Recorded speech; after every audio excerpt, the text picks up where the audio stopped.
All is well if ends well. बिल्कुल सही कहा है। Academic zone welcomes you friends. यदि आपने किसी काम को शुरू किया है और उसका अंजाम सही नहीं है तो वो सही नहीं माना जाता। तो अभी नेट का एग्जाम को करीबन करीबन 1 महीना बचा है। तो how to utilise this 1 month, we are going to discuss the strategy in this video. Please watch the video till the end. Specially हम इंग्लिश के एस्पिरेंट्स की बात करेंगे। फ्रेंड्स, ऐसे में हमें क्या करना है, ये तो पॉसिबल ही नहीं है कि आपने पढ़ना ही आज स्टार्ट किया है और 10 दिन में नेट हो जाए, नो। लेकिन ये जरूर है कि अब तक जो पढ़ा है उसको कंक्लूड किस तरीके से करें, या फिर बचे हुए टाइम को अच्छे तरीके से कैसे यूटिलाइज करें, दैट्स द पॉइंट।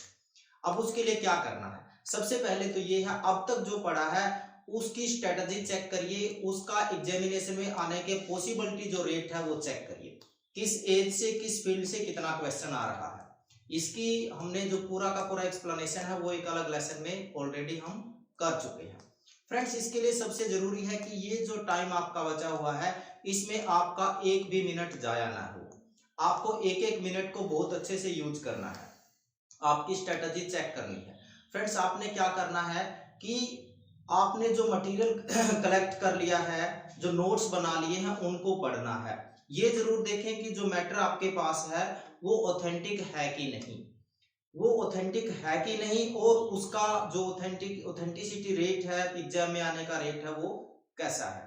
उसके बाद क्या इंपॉर्टेंट हो जाता है, उसके बाद इंपॉर्टेंट हो जाता है कि हम प्रीवियस ईयर क्वेश्चन पेपर को जरूर कंसल्ट करें। वहां से एक आइडिया बनता है कि किस एज से कितना क्वेश्चन आता है, और उसके साथ साथ यदि आप पिछले 8 से 10 सालों के क्वेश्चन पेपर कंसल्ट करोगे तो चीजें निकल के आएंगी कि कम से कम 10-15 नोवेल, प्लेज, पोएम ऐसी हैं जहां से क्वेश्चन आता ही आता है। तो हम उनके ऊपर फोकस करें, उनकी समरी को जरूर पढ़ें।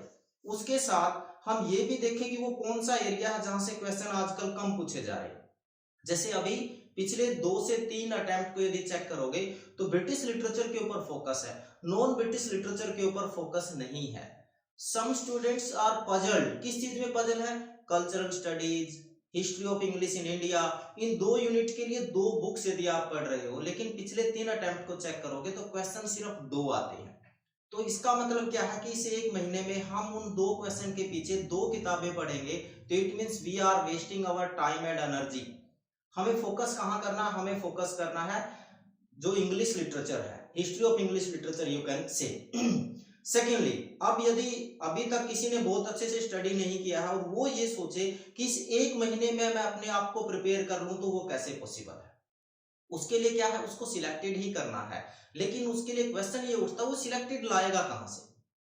क्या कहीं से हमें रेडीमेड मटेरियल मिल सकता है, क्या हमें कहीं से रेडीमेड कोई कोर्स मिल सकता है, जो मिल सकता है क्या वो ऑथेंटिक है कि नहीं, ये सारी चीजें वहां पर रहती हैं। तो इसके लिए हमने क्या किया, कोर्स बनाया है और उस कोर्स का ड्यूरेशन घटा दिया है। वो 1 ईयर 6 मंथ का ऑलरेडी था, अब उसको सिर्फ 45 डेज में, 45 डेज में देने का मतलब ये है, एक तो कुछ स्टूडेंट्स का जो फी का प्रॉब्लम था उसका सोल्यूशन आ गया है। यहाँ पर जो अब जो 7,000 रुपए का ये 1 ईयर का कोर्स है, 45 डेज का मियरली 2,000 रुपए में है, कंटेंट वही है। अब 45 डेज में या 1 मंथ में वो उसको कैसे कर पाएगा, उसके लिए क्या कि पूरा का पूरा कोर्स आपको एक साथ मिल रहा है। यानी कि अब आपको ये डिसाइड करना है कि आप एक दिन में कितना काम कर सकते हैं। ये मैं उनके लिए कह रहा हूं जिनके पास रेडीमेड मटेरियल नहीं है, जिनके पास है, जिन्होंने नोट्स प्रिपेयर कर लिए हैं, वो सेल्फ स्टडी करके निकाल सकते हैं, कोई इसमें दो राय नहीं है।